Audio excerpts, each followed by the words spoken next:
highly anticipated Chainsaw Man has finished its first season debut, and already there's a petition to have it scrapped and redone. Apparently it was an unfaithful adaptation of the loved manga, with certain themes of the manga not being represented very well. So in a world where you have 1,000 anime to choose from, can studios really afford to not be totally loyal to the source material and risk alienating fans? Or do fans have a complete misunderstanding of what makes a good adaptation? Whatever your thoughts are, this is certainly something that seems to divide the anime community. After my review, I'm going to give you my opinion on this, and you might not like it.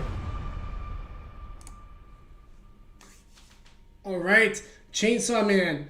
Wow. Straight off the bat, they did not miss a beat. I would say that episode 1 is a masterclass on how to introduce a character and how to start a compelling story right away. I would say there's almost no wasted space in this show. Basically, the show is about a bunch of demon hunters, and somehow I don't know how to explain it, but a demon can actually merge with a human, and the main character is no longer human nor devil. And it's really, really fascinating because he still has his consciousness, and he's working on the sides of the humans using these new chainsaw powers that he got from merging with his pet devil that he found in the woods. And I gotta say, this show is absolutely killer. I would say I would give it 10 out of 10. I know a while back I said that was 9 out of 10, but at this point it's kind of a 10 for me because the characters are all really solid. The animation is amazing.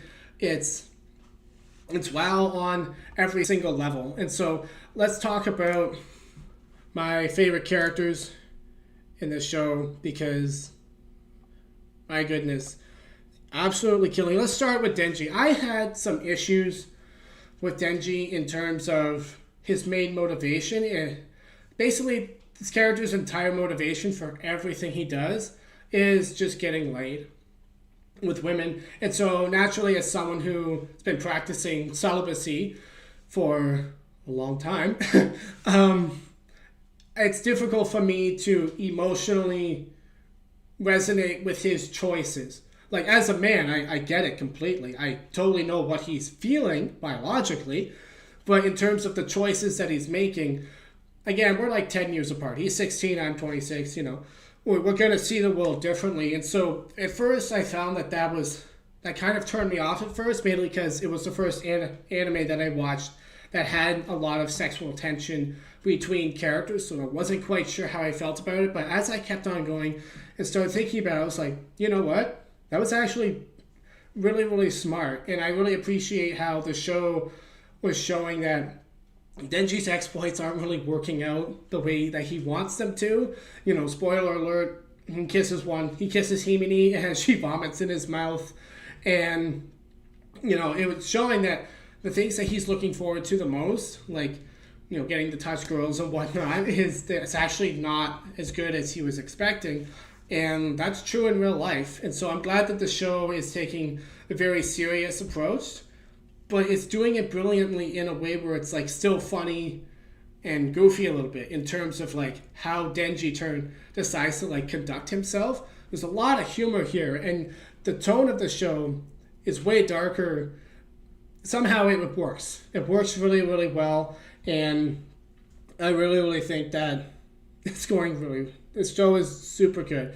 And speaking of Denji's quoted sex exploits, one of the things that you gotta watch out for in life is, can you be manipulated, by girls? If you as a young man, if all you want is to get laid, and you're gonna if a girl figures that out, she has power over you.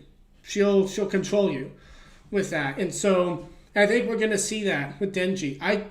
No way in hell Miss Makima is actually gonna sleep with Denji. Okay, she's this powerful character. I'm certain that she has ulterior motives. She might even be a villain at some point because it's just really, really shady. And she's the leader of the Demon Hunter Corps, and she's putting together this team of half human, half demons, like Denji. And basically she told Denji, hey, I'll sleep with you if you kill the gun devil. She's not going to do it. No way. She's not going to do it. If anything, she's going to trick Denji and try to get him to do something that he doesn't want to do. I don't think it's going to work out for Denji in terms of that. And I think Denji and Miss Makima are going to be at odds eventually. I haven't read the comics. Don't put any spoilers down below, please. Don't spoil it. But she's not sleeping with Denji. No way.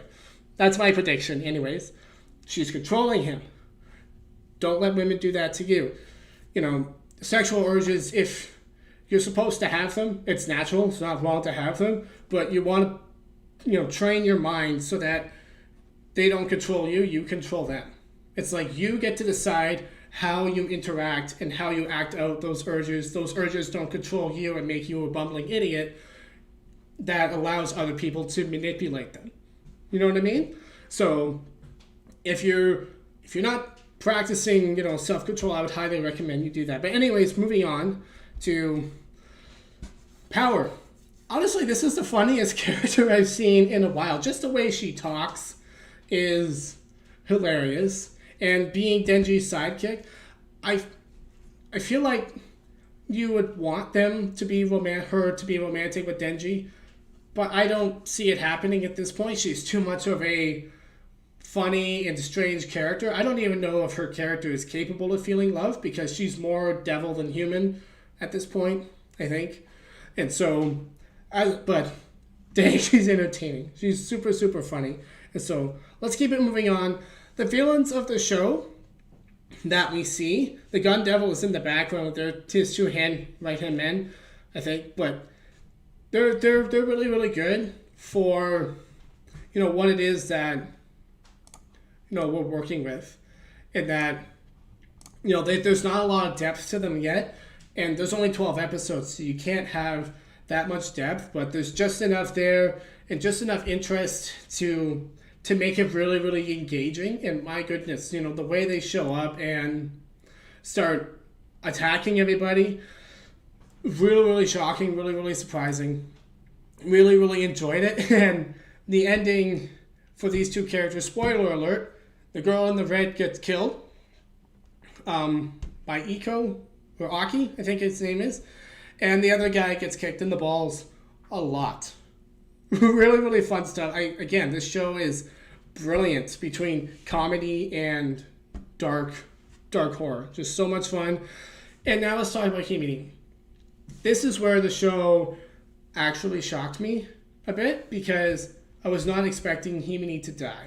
Because I guess just my perception, I had seen her on the cover of quite a few Chainsaw Man comics. It's like, oh, this is a main character. She's not going anywhere. They're not going to kill off him. No, she's gone. Hopefully she comes back. I mean, only if the plot is good. Only if it's good. But yeah, her relationship with Aki was fantastic, and I love that the show doesn't shy away from looking at the darker side of life, like smoking and manipulation and personal trauma and things like that. I think that's one of the things that makes the show stand out, because a lot of animes will shy away from those things, such as smoking and addiction. Like normally there's just like a taboo around that sort of thing. You don't want to show that a lot. This show just dives right in, and I think there's that subconscious shock value as well. It's like, oh, they're just going straight for this taboo thing. Okay, cool. But yeah, I'm kind of sad that she's dead. I thought she would have done more, and yeah, and this show, again, with the taboo, it's like she almost sleeps with Denji, who's a minor, and the show just kind of like brushes it off. It's like, whoops, good thing that didn't happen. So breaking taboos, addressing taboos in ways that just create more shock value, but like in a good way that moves the plot forward and keeps you emotionally engaged in the drama. Superb. Great. I can't wait for season 2. And this guy, I think he's called Aki. Again, I forget English names of people that I meet in real life. I'm not going to remember Japanese names for an anime. His dynamic with Himeki is really, really good. And I think my favorite part about him is that, the spoiler alert, the fact that he only has 2 years left to live now, and every time he uses his sword, he loses a lot of life. That is just a fascinating character, and I can't wait to see what they do with him going forward. I feel like we've just scratched the surface of his character development, and really, really looking forward to see what happens going on. And so those are the characters for my main characters for Chainsaw Man, and honestly, it's just a great show. It's super satisfying. The animation is absolutely sick, absolutely amazing. It subverts expectations in every way, from the taboos that it addresses to the character's main motivation, which is like kind of comical but also kind of frowned upon, because let's be honest, if you're a guy in real life, the only thing you want is to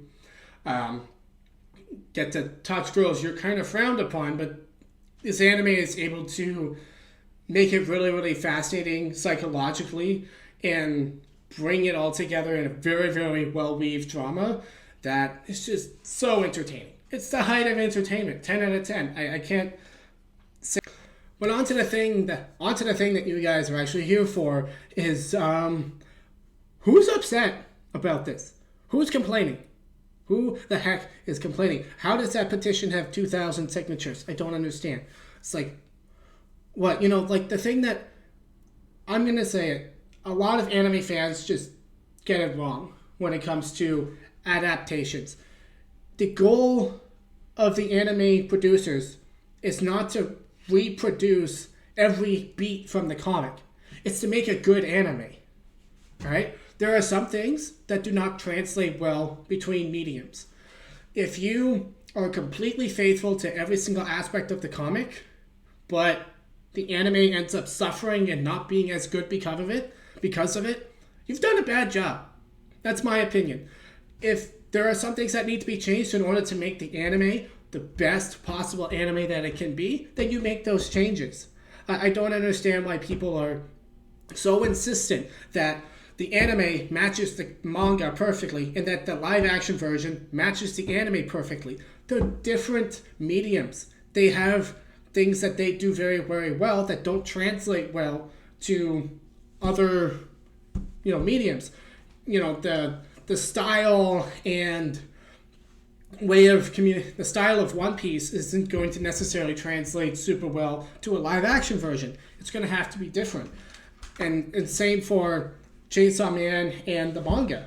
They did a brilliant job. It's a great anime. If people are upset about the fact that it's not exactly the way the comics, it's not like, as far as I understand, no one's complaining that they made a major departure, or that they killed off a character before they're supposed to be killed off, or that they completely changed the plot line, or anything like that. Again, I'm not against that either, as long as the show ends up being really, really good. The reason I want a Tokyo Ghoul remake is because the last 2 seasons were not all of that great.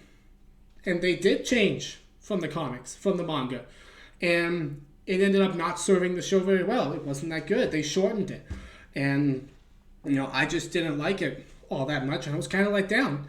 And so I want a Tokyo Ghoul remake, but just because it's faithful to the manga doesn't mean the anime is going to be good. You still have to do what's necessary to make the anime good. And so their number one priority is, yes, be faithful to the themes and ideas, from the manga, but at the same time, you have to be able to translate those things to the anime genre and the screen. Some things are going to get lost in translation, and that's okay. You know why? Because the comics are still there. You can read the comics whenever you want. The anime is always going to be slightly different. And so, relax. I can understand if they blatantly just throw out the source material and do, we're going to take the characters and do whatever we want. It's like, that's why call it the same thing then? It's not the same thing. But when you're mostly following the story and you got a lot of the beats right and it's fantastic and it's super good, what are you complaining about?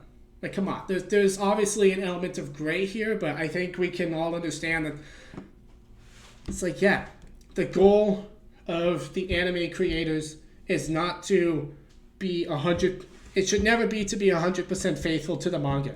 It should be to make a fantastic anime.